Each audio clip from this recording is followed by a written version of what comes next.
মাম্মাম কি রান্না করেছে আজকে? আমার তাড়াতাড়ি দাও, আমার খুব খিদে পেয়েছে। হ্যাঁ, রান্না তো হয়ে গেছে, দিচ্ছি। শুধু তো বাটি উল্টো করে রেখে দিয়েছো, কি কি করেছে সেটা দেখাও। দেখ দেখ কি করেছি, দেখ। এটা কিরকম? ভালো। এটা ভালো। হুম। এটা করেছি। আর কি করেছি বলতো?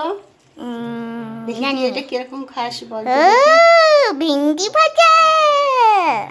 পছন্দ? হুম। আর কি করেছি বলো তো? আরেকটা জিনিস করেছি, বলো তো কি? কি ডাল? হ্যাঁ, ডাল। আজকে টক ডাল করেছি।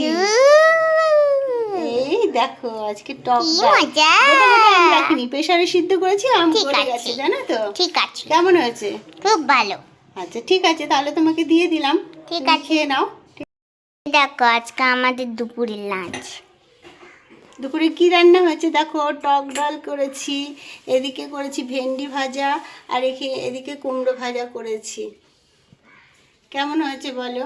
ভালো লাগলে প্লিজ লাইক কমেন্ট শেয়ার করে পাশে থেকো। খিদে পেয়ে গেছে নাতি নাতনিদের, ওই জন্য তাড়াতাড়ি করে বেড়ে দিয়ে দিলাম, অনেক দেরি হয়ে যায় আমার ওদেরকে খেতে দিতে দিতে।